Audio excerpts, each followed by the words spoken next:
Hello and welcome back to Japan Edge for all things Japan. Thank you so much for tuning in again.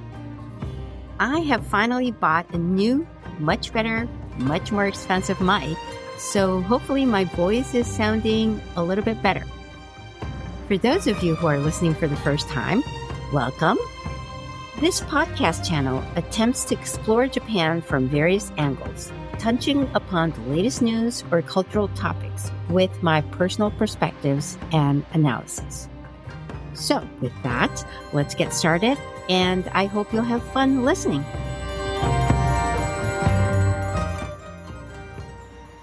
Demon Slayer fans, it's finally happening. The new TV season of Demon Slayer, Kimetsu no Yaiba, is starting on May 12th. It's dropping worldwide on Crunchyroll on the same day. So as with the previous releases, this will be the global premiere. This season is titled The Hashira Training, and it dives deep into the training sessions given by the 7 leading slayers, the Hashiras, to our favorite characters, Tanjiro, Zenitsu, Inosuke, and the rest of the junior slayers. They are gearing up for the ultimate battle against the top demons and ultimately Kibutsuji Muzan.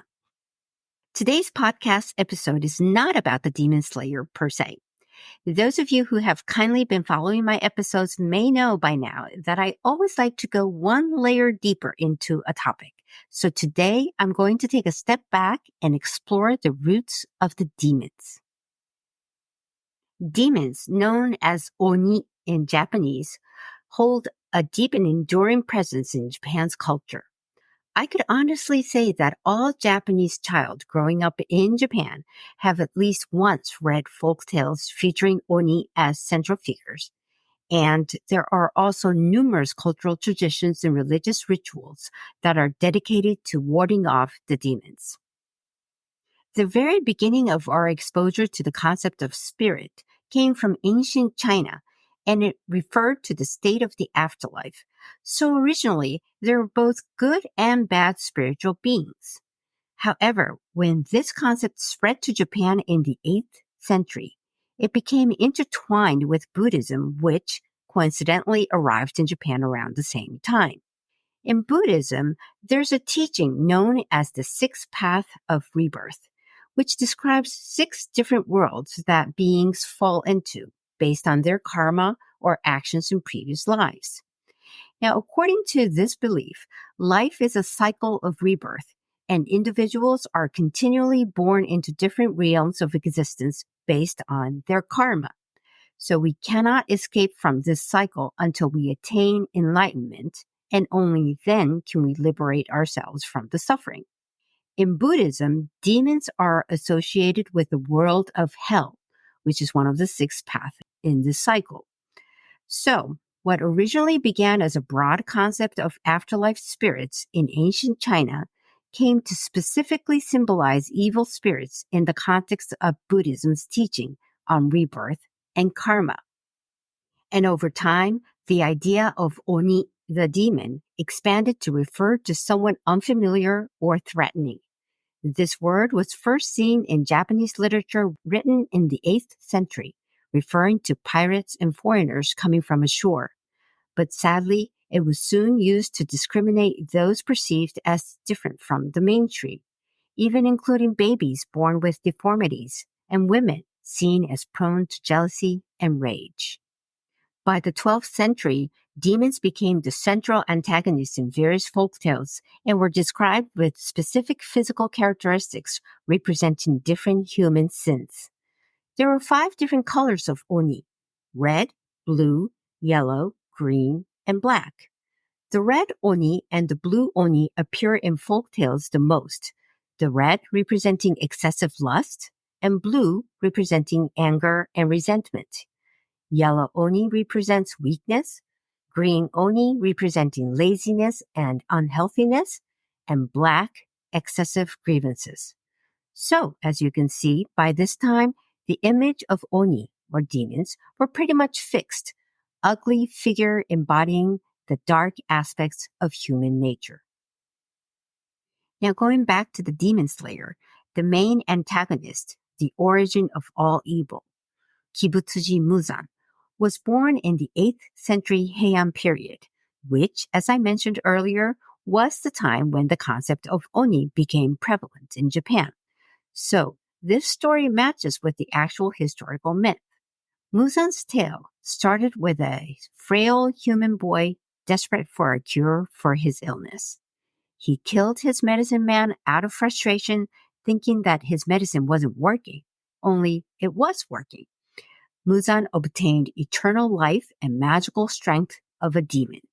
But Muzan killed the medicine man, leaving the medication halfway finished, with one critical limitation, and that was that he was not able to live under sunlight. Muzan believes that if only he could find the source of this medicine, the flower, blue spider lily, he would be able to live under sunlight and have eternal life. And so he created a whole bunch of demon proxies to do the search for him, and that was how the next 1,000 years were spent. Muzan's army of proxy demons were all former humans, turned into monsters by taking Muzan's blood. What adds depth to the story of the Demon Slayer is that some of these demons have had tragic pasts that were not of their fault. Born extremely poor or discriminated in a society full of injustices and unfairness, you cannot but feel for their sense of loss, their anger, their hate. There is weakness in all of us, and there are always people who would take advantage of the weaknesses by approaching them with a nice facade only to use them for their own interests. We actually see this happening everywhere in the world today. Now, of course, the story makes sure to include demons who are just simply evil, vicious without any shred of doubt, Muzan being the ultimate one. But the story isn't about a simple dichotomy between the good and the bad. In order to avoid being a spoiler for those of you who have not read the comic books and are following the Demon Slayers through anime, I'm not going to talk about what is to come. But I just want to say that the demon's past will be revealed to us audience before they die. And, I cried, literally sobbed with a box of Kleenex beside me for Akaza, the number 3 ranked demon, who was, if you remember, the one who killed Sengoku, the flame Hashira in the movie The Mugen Train. So, of course, Akaza is evil and he needs to die. But what has turned him to become a demon is just heartbreaking. Another one, the final battle before facing Muzan, is against the number 1 ranked demon called Kokushibo, and his story will also be revealed. Now, unlike Akaza, his demise is pretty much due to his arrogance, his excessive pride, and his jealousy. But was he completely out of it to have carried such negative thoughts? Were they unique to just him? Well, not really. I don't think so. And they are somewhat relatable, I think, to many of us. Of course, the story makes it clear that every person carries pain. And so pain doesn't excuse anybody from becoming a demon. People endure the pain, try to make the best out of the situation in the hopes of having better days in the future. But the line between demons and humans are often very thin. Oni was in fact created by the mainstream, identifying people who they believed should be outcasted, eliminated. Understanding or acceptance was not in their vocabulary. So our society might just never end creating demons. Lastly, I want to end today's episode by sharing with you a story written in 1933 about 2 demons, the red demon and the blue demon, and it's called The Red Demon Cried. Once upon a time, there lived a kind, good red demon living by himself. He was very lonely, and he had always wanted to be friends with human beings. So he put up a sign in front of his house saying that he was a kind, gentle demon, so not to worry.